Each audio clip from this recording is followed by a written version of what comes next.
So my name's Oscar Bustos. I'm from Indio, California. I'm 50 years old. I grew up young, about the age of 12, 13, in the gang lifestyle. Grew up in the neighborhoods, out there gang banging.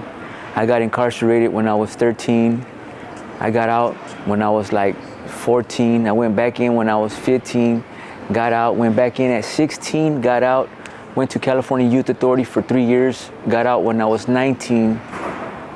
Got married, had 6 children, and then got arrested at 25. From 25, I've been in and out of prison, from state, California State, all the way to the United States federal penitentiaries. I just recently got out in April, and since I've been out, I met Gino from Turning Points, who's helped me out a lot with resources, food banks, job opportunities. He's came and gave me hygiene kits, food. So Gino's been there for me from Turning Points, and I really appreciate it. He's an awesome guy. He's a good guy, and I consider him a friend. Because I know if I ever need something, I can probably ask him, and he'll come through for me. Right now, I'm just trying to do what's right and get a job and work and continue doing what I'm doing. As of late, I've been into the Bible and into God, and I want to continue just doing that and do what's right. If you work and you have a job and you stay like grounded, like into it, you stay into it, I mean, you can't go wrong. When I was in prison, being in prison is I mean, everything's taken from you. Everything's taken from you. Your freedom is taken from you. Your everything gets took because you're confined in a cell. Being in prison is just, it's an ugly place. It's an ugly place because you experience, like I've experienced bad things. I've experienced murders. I've experienced stabbings. I've experienced men getting raped. I've experienced just the worst of the worst. And it's not, I would to the youth, just do whatever I have to show, to be able to be something, so they won't want to go to prison, so they won't want to do bad, so they won't want to follow in the footsteps of what I did, or what maybe their uncles or their cousins or whoever. Because it's once they experience that life, it's not a good life. It's just, it's a bad life. I mean, there's good things in prison, don't get me wrong. They have jobs, they have teaching opportunities, schooling, they have vocational trainings. They have things that will help you if you want it. If you want it. If you don't want it, then it's just gonna be all, you know what I mean, to the left. If you want it, everything will be to the right.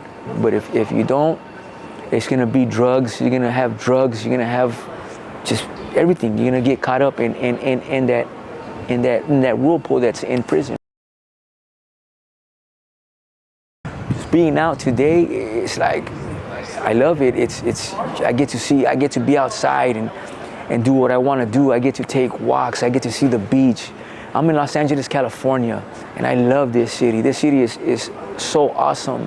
It's got so many cultures, just so many things that I've never in my life expected, never seen before. Being when I was in prison, my support system was my family. My family was there for me. My mom especially was there for me. Whenever I needed something, I mean, I could just call and ask. But mainly, I would hustle and do what I had to, whether it was whatever. I'm an artist and I tattoo, so I would either draw, make cards, and go sell them, or tattoo on people and get my price, whatever I wanted for the tattooing. So that was one of the hustles. But my means of making it in prison was working in the kitchen. I learned how to cook. I learned I learned many skills in being in the kitchen. I learned how to janitorial systems. I learned how to buff, wax, strip floors. Like I have so many talents that I can use, that I can network with, But just being out here, it's hard because people that are in prison for so long, they get out, it's like we're trapped. We're in our minds, we're trapped because we still think sometimes we get like PTSD, we get anxiety, we get depression because we still think that we're in there. Like our mind is just like still stuck in that cell, still stuck in that time, still stuck in there, and that's the thing is people don't understand. It's like you get stuck it's like you get frozen in time. So say you get arrested today, however old you were, that's how old you're gonna feel when you get out. You're still gonna think, when you get out, you're still gonna think, like I got busted when I was 16 the first time. So sometimes I feel when I get out, I still feel like a kid. I still feel like but I'm 50 years old and I know I can't be like that. I know I can't act like that. I know I can't because I'm a man. But it's like it's just like you get stuck. It's hard to explain. I ain't got all the words to explain how it is for us that go to prison and experience that life. But I can probably speak for a lot of men and women that go to prison. It's not a good thing.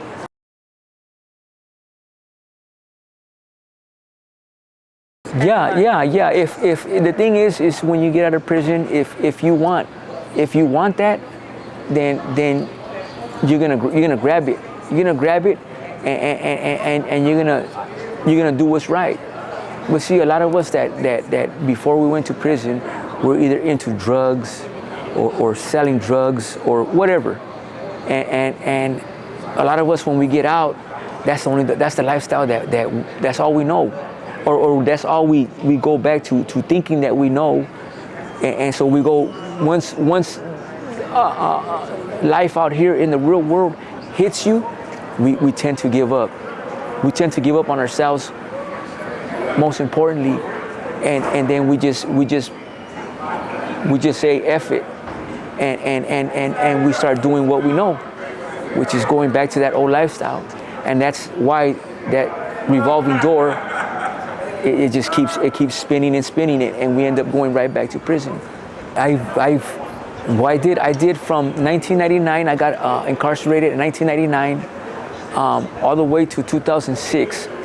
But from 2006, 2007, in between there, I got out like 3-4 times, and in between those times, it was only like the longest I stayed out was maybe 6 months.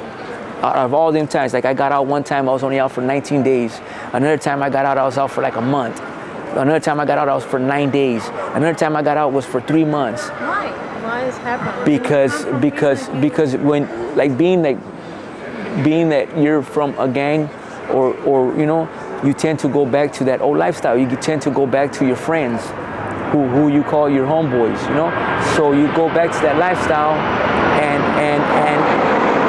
all that's gonna happen is you're gonna go back to that lifestyle, and you're gonna get caught up right back into what you know best is whatever it may be, whatever that lifestyle was. So a lot of us, we tend to get out and we tend to go right back to our neighborhoods where we grew up, and that's where you can't avoid not seeing your friends who you call your homeboys, and 8 times out of 10 you're gonna get caught up. Because you're gonna walk outside, you're gonna see them. You can't ignore them. You can't walk away and say, unless it takes a lot. It takes a man to really just to walk away and to try and do good. A lot of it has been violence due to the gangs, possessions of firearms, carjackings, robberies. My last one was conspiring to distribute methamphetamines, and that was a federal offense. And they gave me 15 years for that. And I did about probably like a little over 14 years. And I did from 2007 all the way to 2021. I got out in 2021, but I went right back. My criminal history, my addiction set me right back. But today, I'm trying real hard not to do none of that. Just to go to work and come home, and that's it. My goal today is do the best I can to be a good man, to be a good man and to show kindness, and to show just love, love and whatever it takes, just to be a good person, and it's hard because you have trials, you get trials in your life that are gonna attack you, and if you're not strong enough, then it's gonna break you. And they say you're either gonna go to the left or you're gonna go to the right. You're gonna go to the left or you're gonna go to the right.